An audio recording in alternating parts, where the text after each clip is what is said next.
Hello everyone. तो आज start करते हैं कॉन्फ्लिक्ट ऑफ इंटरेस्ट। ये न्यूज़ में क्यों रहा?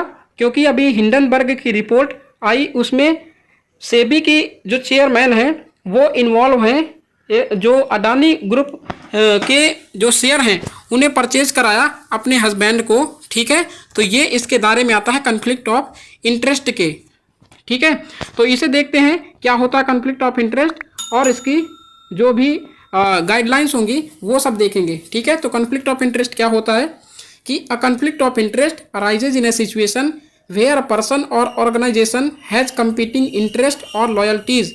Means conflict of interest arise करता है एक सिचुएशन जहां एक पर्सन या फिर ऑर्गेनाइजेशन जो compete करते हैं इंटरेस्ट के लिए या फिर लॉयल्टीज़ के लिए। तो such conflicts can compromise decision making. तो ऐसे कन्फ्लिक्ट्स जो कंप्रोमाइज कर सकती हैं डिसीजन मेकिंग प्रोसेस में, ऑब्जेक्टिविटी में और एथिकल बिहेवियर में भी। ठीक है, इंडिया में conflicts of interest can be seen in various fields such as politics, business and judiciary. तो ये तीनों में ही कॉन्फ्लिक्ट ऑफ इंटरेस्ट का मैटर देखा जा सकता है। ठीक है, कुछ एग्जाम्पल हैं और ये टर्म है कॉन्फ्लिक्ट ऑफ इंटरेस्ट जो कि आप अपने आंसर राइटिंग में यूज कर सकते हो। ठीक है, अपकमिंग मेंस एग्जामिनेशन 2024 में। तो क्या क्या है, जैसे साइमल्टेनियस रोल क्या है, डिसीजन कैसे लेते हैं। ठीक है, कॉन्फ्लिक्ट ऑफ इंटरेस्ट में डिसीजन क्या है, उसका जो आउटकम क्या है, रिजल्ट क्या है, अनएथिकल बिहेवियर है या एथिकल बिहेवियर है, लीगल है या इलीगल है, इंडिविजुअल के लिए वर्क किया गया है। ठीक है, और जो ऑर्गेनाइजेशन और ये पर्सनल इंटरेस्ट, तो ये इसके फीचर्स हैं कॉन्फ्लिक्ट ऑफ इंटरेस्ट के, तो इन्हें याद रखिएगा। ठीक है, अब हम देखते हैं कि जो कॉन्फ्लिक्ट ऑफ इंटरेस्ट है वो कहाँ कहाँ हो सकता है। जैसे पॉलिटिकल कॉन्फ्लिक्ट ऑफ इंटरेस्ट होता है, ठीक है, मिनिस्टर्स और प्राइवेट बिजनेस के बीच में, कि एक minister responsible for a particular sector, एक मिनिस्टर जो होता है वो एक पर्टिकुलर सेक्टर के लिए रिस्पॉन्सिबल होता है। जैसे कि एक एनर्जी का एग्जांपल ले लेते हैं। ठीक है, जैसे कोल का एग्जांपल ले लेते हैं। कोई कोल मिनिस्टर है तो वो ऑफर करता है किसे, एक कंपनी को ऑफर करता है, might have substantial personal investments in companies with in that sector. ठीक है, उस सेक्टर में वो कंपनी में इन्वेस्टमेंट कर सकता है। ठीक है, सब्सटेंशियल पर्सनल इन्वेस्ट करता है। This could influence decision to favour those companies. तो उन कंपनीज के प्रति क्या करेगा, डिसीजन को इन्फ्लुएंस करेगा, उन कंपनीज के फेवर में डिसीजन को इन्फ्लुएंस करेगा, even at the expense of public interest. जैसे कि अगर ऐसा भी होता है कि उन कंपनी के फेवर में वो काम करेगा, ठीक है, मिनिस्टर, और चाहे भले ही वो कंपनी जो पब्लिक इंटरेस्ट है उसमें कितना भी जो एक्सपेंस है कितना भी खर्च हो जाए उसे कोई मतलब नहीं होता। इलेक्शन कैंपेन फंडिंग में कि a political candidate receives a significant amount of campaign donations from a corporation. Means कि एक जो पॉलिटिकल कैंडिडेट है वो रिसीव करता है कॉरपोरेशन से सिग्निफिकेंट अमाउंट, मैसिव अमाउंट, जो मीन्स उसे रिसीव होता, प्राप्त होता है। ठीक है, इफ़ इलेक्टेड, अगर जब वो इलेक्ट हो गया तो the politician may favour policies that benefit that corporation regardless of the public good. तो उस कॉरपोरेशन को बेनिफिट पहुंचाता है, no matter how public good is good or not. ठीक है, उसके लिए कोई मैटर नहीं करता, वो उस कॉरपोरेशन को एक इंटरेस्ट जो भी उसका बेनिफिट्स है वो पहुंचाएगा ही पहुंचाएगा। ठीक है, तो ये कॉन्फ्लिक्ट ऑफ इंटरेस्ट में इन्वॉल्व है। जुडिशरी के टर्म में देखा जाए कि जजेस एंड पर्सनल कनेक्शंस क्या क्या है इसके अंदर में। जैसे कि एक जज है, अ जज is presiding over a case in which one of the parties is a close relative और फ्रेंड। जैसे कि एक जज है, प्रिजाइड कर रहा है एक केस को, ठीक है, एक केस को लीड कर रहा है, उसमें जो भी उसका रिलेटिव है या फिर फ्रेंड है, उस पार्टीज में कोई भी एक उसका फ्रेंड या फिर क्लोज रिलेटिव है, तो this relationship could affect the जजेस इम्पार्शियलिटी। तो जज की जो इम्पार्शियलिटी है उसमें अफेक्ट करती है उस रिलेशनशिप में।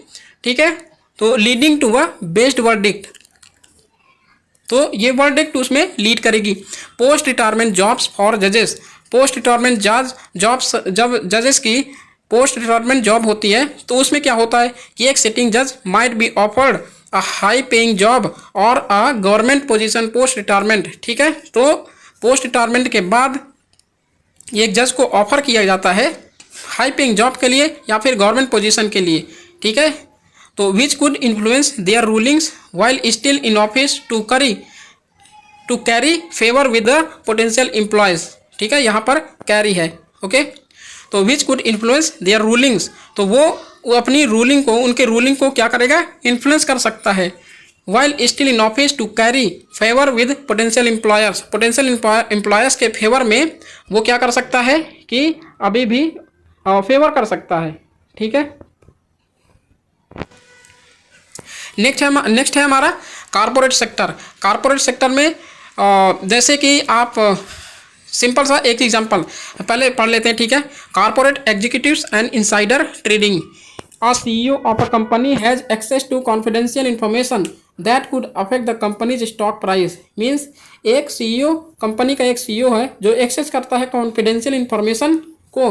ठीक है, that could affect the company's stock price। तो अगर कॉन्फिडेंशियल इंफॉर्मेशन है तो उस कंपनी के जो स्टॉक प्राइस है उसमें क्या कर सकता है, उसको अफेक्ट कर सकता है कि यदि if the CEO uses this information is to buy और sell stocks for a personal gain. तो अभी जो CEO थी, मीन्स चेयरमैन थी, या फिर ऐसा ले लीजिए कि SBI की चेयरमैन थी चंदा कोचर। ठीक है, उन्होंने अपने हस्बैंड को वहाँ की जो शेयर था वो शेयर प्राइस या फिर वहाँ की प्रॉपर्टी उसमें बैंकिंग का जो स्टेक था वो दिलवा दिया था। ठीक है, तो यहाँ पर कॉन्फ्लिक्ट ऑफ इंटरेस्ट का एक एग्जाम्पल ये भी बन जाता है।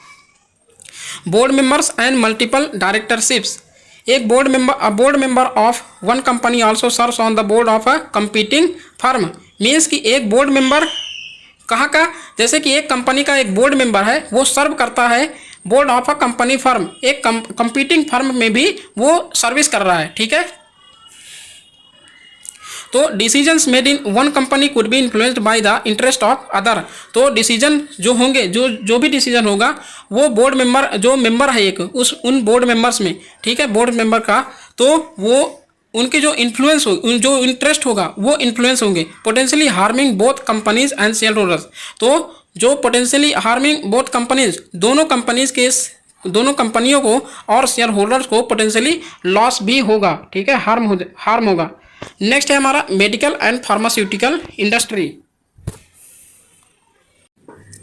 मेडिकल एंड फार्मास्यूटिकल इंडस्ट्री में जैसे कि डॉक्टर और फार्मास्यूटिकल कंपनीज है, कंपनीज के टर्म्स में देखें तो a doctor might receive gifts, sponsorships और other benefits from a pharmaceutical company. तो उस फार्मास्यूटिकल कंपनी से डॉक्टर्स को स्पॉन्सरशिप भी मिल सकता है, गिफ्ट भी मिल सकता है, क्योंकि उसको बेनिफिट दिख रही है कंपनी को।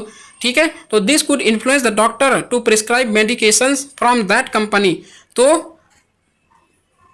यह इन्फ्लुएंस हो सकता है, इन्फ्लुएंस कर सकता है डॉक्टर को, कंपनी जो है वो इन्फ्लुएंस कर सकती है डॉक्टर को to prescribe medications from that company. उस कंपनी से मेडिकेशन जो प्रेस्क्राइब करने के लिए जो भी उसका इफेक्ट होगा, इन्फ्लुएंस हो सकता है वो डॉक्टर, ठीक है, उसे देने के लिए मजबूर कर देगा।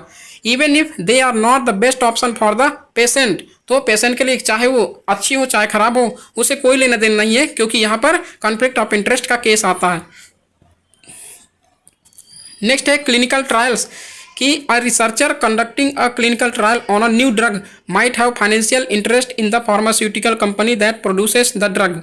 तो एक रिसर्चर कंडक्ट करता है क्लिनिकल ट्रायल को ऑन अ न्यू ड्रग, एक न्यू ड्रग के लिए, न्यू ड्रग पर, ठीक है, और वो फाइनेंशियल इंटरेस्ट में in the pharmaceutical company that produces the drug. जो भी कंपनी प्रोड्यूस कर रही है वो फार्मास्यूटिकल ड्रग, वो फाइनेंशियल इंटरेस्ट में क्या होगी, उसको मीन्स कि उसके फेवर में वर्क करेगी। ठीक है, this could bias the research results leading to unethical practices. तो ये लीड कर सकती है एक अनएथिकल प्रैक्टिसेस को, क्योंकि अभी देखा गया है कि जैसे कि during corona times Coronil vaccine जो बाबा रामदेव की थी, ठीक है, बाबा रामदेव की कोरोनिल जो वैक्सीन थी वहाँ बिना एविडेंस के, बिना ऑथेंटिक सर्टिफिकेट के FSSAI जो drugs and control general of India वो यहाँ पर डेजिग्नेट करता है कि सर्टिफिकेट, ठीक है, और वो उस सर्टिफिकेट के बिना ही वहाँ बाबा रामदेव ने उस कोरोनिल वैक्सीन को लॉन्च कर दिया। तो बहुत सारे जो वहाँ का साइड इफेक्ट था वो देखने को मिला था। ठीक है, और अभी जो बाबा रामदेव की कंपनी बहुत बंद हो चुकी है। ठीक है, तो क्योंकि वहाँ पर जो व्हिसल ब्लोअर प्रोटेक्शन एक्ट था उसके तहत कुछ लोगों ने उन्हें चैलेंज किया। ठीक है, तो मार्केट उनकी जो है अभी बहुत सारी कंपनियाँ क्लोज हो चुकी हैं। Because of action of FSSAI, ठीक है, food safety and standards authority of India, उसको वायलेट कर रही थी, ठीक है। नेक्स्ट है हमारा government and bureaucracy, regulatory bodies and industry ties. Regulatory bodies or industry ties. A government official working in a regulatory body might have close ties with the industries they are supposed to regulate. Means एक government official work कर रहा है एक regulatory body में, वो उसका close ties हो सकता है with the industries they are suppose to regulate, जो उन इंडस्ट्रीज को रेगुलेट कर रहा हो। This could result in lenient regulations और enforcement favouring the industry over public safety. तो ये पब्लिक सेफ्टी लेके हार्म पहुंच सकता है, ठीक है। Public procurement a government official in charge of awarding contracts might favour a company in which they और their family members have a financial interest leading to unfair practices and corruption. तो ये public procurement है, government official जो है in charge है और वो award करता है कॉन्ट्रैक्ट्स को, माइट फेवर कंपनी को, वो कंपनी को जो कॉन्ट्रैक्ट है वो क्या करता है, अवार्ड करता है, ठीक है, वो देता है, जिसमें कि जो वो बेनिफिट्स होते हैं फिर, ठीक है, गवर्नमेंट ऑफिशियल बेनिफिट होते हैं और उनके फैमिली मेंबर्स भी, ठीक है, फाइनेंशियल इंटरेस्ट के लिए, तो लीड कर सकता है अनफेयर प्रैक्टिस और करप्शन। दूसरे कंपटीशन जो कंपटीटिव जो और इंडिविजुअल स्टेक होल्डर्स हैं उनको बहुत ज़्यादा अफेक्ट करेगा, ठीक है, तो इस चीज़ को याद रखिएगा। Addressing conflicts of interest in India, कैसे एड्रेस करते हैं कि एक जैसे प्रोसेस है transparency, disclosing all potential conflicts of interest is crucial, ठीक है, सभी तरीके के पोटेंशियल कॉन्फ्लिक्ट्स ऑफ इंटरेस्ट को डिस्क्लोज करना बहुत इंपॉर्टेंट है। This allows for external scrutiny and helps maintain trust. तो एक्सटर्नल स्क्रूटनी के लिए अलाउ करना और उनके हेल्प्स को मेंटेन रखना, मतलब ट्रस्ट में, ठीक है, मीन्स ट्रस्ट को मेंटेन रखना है, ठीक है। Recusal, individual should recuse themselves from decision making processes where conflict of interest exist. Individual को रिक्यूज कर देना चाहिए, अपने आप को वहाँ से बाहर रखना चाहिए, ठीक है, फ्रॉम डिसीजन मेकिंग प्रोसेस जहाँ कॉन्फ्लिक्ट ऑफ इंटरेस्ट का केस आता हो।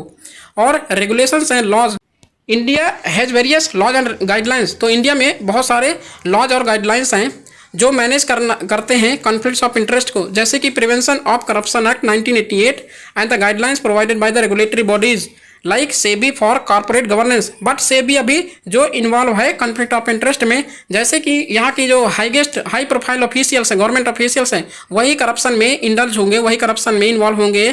तो जो छोटे मोटे ऑफिशियल्स हैं उन्हें क्या करना है, ये तो फिर जो गवर्नमेंट ही उन्हें कंट्रोल करेगी। इनिशिएटिव्स, जो गवर्नमेंट ऑफ इंडिया ने कॉन्फ्लिक्ट ऑफ इंटरेस्ट को सॉल्व करने के लिए इनिशिएटिव्स लिया, वो क्या क्या हैं, जैसे government of India has taken several initiative to address conflicts of interest across various sectors aiming to enhance transparency, accountability and ethical standards. जैसे कि प्रिवेंशन ऑफ करप्शन एक्ट 1988 में बनाया गया था, किसके through, prevention of corruption act कौन lead किया था इसे, संथानम कमेटी थी, ठीक है, और अमेंडमेंट किया गया था इसे 2018 और 2018 में ये अमेंड किया गया था। इसके तहत act addresses conflict of interest by criminalising corruption in public services, ठीक है, क्रिमिनलाइज करना है करप्शन को पब्लिक सर्विसेज में। 2018 में जो अमेंडमेंट हुआ वो इंट्रोड्यूस किया, स्ट्रिक्टर पेनल्टीज भी इंट्रोड्यूस किया for bribery and corruption. Bribery और करप्शन के लिए यहाँ पर पेनल्टी को इम्पोज कर दिया गया, ठीक है, including criminalising the giving of bribes, means जब ब्राइब देंगे तो वो भी क्रिमिनलाइज के उसमें आ जाएगा। Which helps mitigate conflicts of, जो मिटिगेट करेगा, मीन्स रोकेगा कॉन्फ्लिक्ट्स ऑफ इंटरेस्ट को by reducing undue influence on public officials, ठीक है। लोकपाल और लोकायुक्त एक्ट 2013 ये भी करप्शन के लिए ही बनाए गए थे, ठीक है, करप्शन को रोकने के लिए। This act establish the Lokpal at the central level, Lokpal central level पर बना है और लोकायुक्त जो है वो स्टेट लेवल पर है, जो कि इन्वेस्टिगेट करेंगे एलिगेशंस को of corruption against public office, जो पब्लिक ऑफिशियल के अगेंस्ट करप्शन के जो चार्जेस होंगे, ठीक है, वो यहाँ पर लोकपाल और लोकायुक्त की जिम्मेदारी होगी कि इनको करप्शन के केस में उनके इन्वेस्टिगेट किया जाए, ठीक है, okay, including those arising from conflict of interest. It provides a mechanism to hold high ranking officials accountable thereby deterring conflicts of interest, ठीक है, तो इस चीज को याद रखिएगा।